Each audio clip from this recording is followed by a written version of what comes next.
E uma das coisas que nos chama mais atenção em relação à parábola dos talentos foi a condição emocional desse servo que recebeu um talento e não multiplicou. E esse servo, ele diz exatamente isso. Ali a parábola, o texto, sendo mais fiel ao texto de Mateus capítulo 25, 24, ali diz assim: chegando por fim o que recebera um talento, disse: Senhor, sabendo que és homem severo, ceifas onde não semeastes, ajunta onde não espalhaste, eu tive medo, escondi na terra o seu talento, aqui tens o que é teu. E ele devolve aquele um talento sem nenhum uso, sem ter multiplicado, sem ter feito funcionar nada. E é visível que as condições emocionais dessa pessoa que faz esse relato estava totalmente comprometida. Ele tem um discurso aqui que nós podemos analisar e tirar algumas lições de alguém que, apesar de ter recebido uma medida, acabou enterrando e se tornando nulo. Então esse é o retrato de muitas pessoas, apesar de ter recebido uma medida, apesar de ter recebido um dom, um talento, por causa das suas dores, dos seus medos, elas enterraram. Então a gente precisa entender os sintomas de um talento enterrado, fazer essa leitura de um sintoma de um talento enterrado. Quando esse servo relata o porquê de não multiplicar como os demais, fica claro algumas evidências que ele se deixou dominar por falta de saúde emocional, que foi o medo que tomou conta, a insegurança, a desmotivação, a visão distorcida dos modelos de autoridade e como isso acontece na nossa vida. Fazendo essa análise dessa estrutura emocional na vida desse servo, nós podemos observar alguns comprometimentos que inviabilizaram, atrapalharam o crescimento, a multiplicação daquilo que recebeu. Um dos primeiros comprometimentos da multiplicação daquilo que a gente recebe é essa transferência de responsabilidade.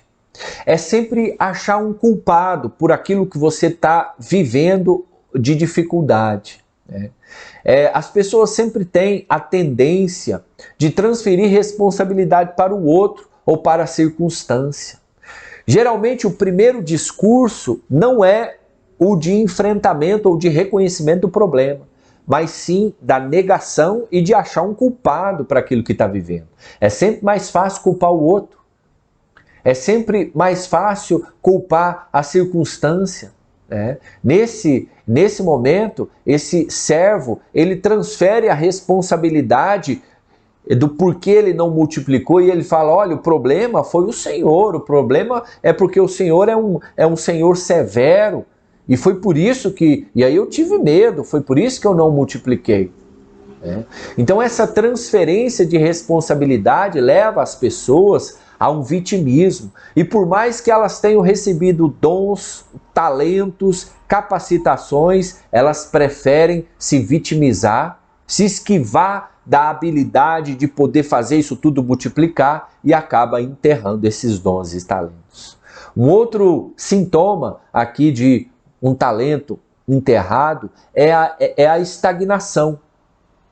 A estagnação vem como resultado de não enfrentarmos de forma correta as provas, lutas e desafios da vida.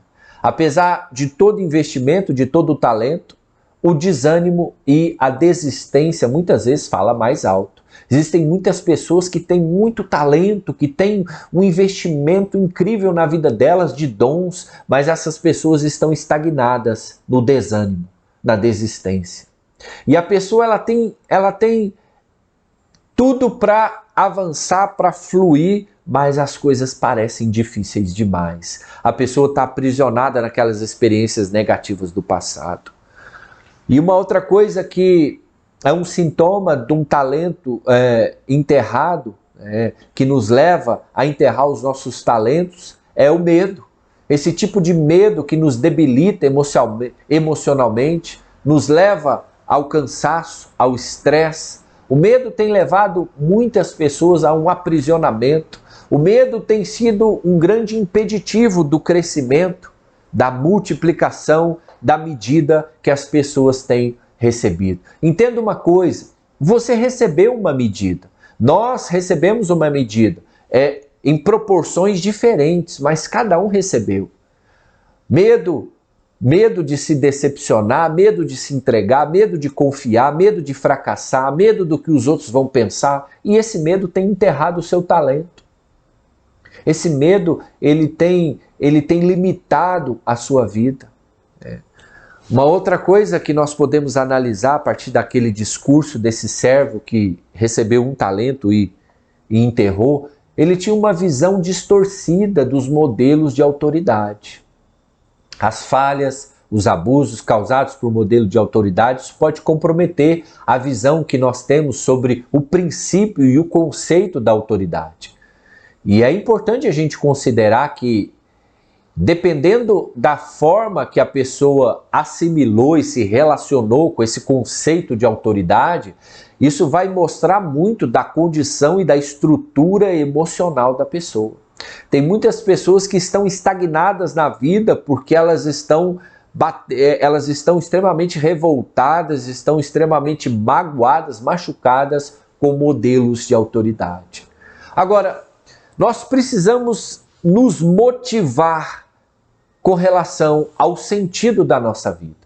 A busca das pessoas por sentido é uma das maiores necessidades latentes hoje, visíveis na vida das pessoas. Eu gosto de citar um psicólogo chamado Viktor Frankl. É um psicólogo que descreve a sua experiência no campo de concentração nazista durante a Segunda Guerra Mundial. Ele escreveu um livro chamado Em Busca de Sentido. E nesse livro, ele diz assim que nada no mundo contribui mais para a sobrevivência, mesmo nas piores condições, do que saber que a vida tem um sentido. Então, é extremamente importante e fundamental desafiar as pessoas a buscar e realizar o sentido das suas vidas. Um talento enterrado, a medida enterrada, isso vai anular o sentido. E uma vida sem sentido, ela adoece a alma. Cada pessoa recebeu uma medida específica em sua vida e ela precisa fazer isso funcionar. Não interessa se você recebeu 5, 2 ou 1. O que interessa é que esse dom, esse talento, essa habilidade, ela precisa funcionar. Você precisa entregar essa medida para o mundo, para as pessoas. E isso vai gerar um senso de realização muito grande na nossa vida.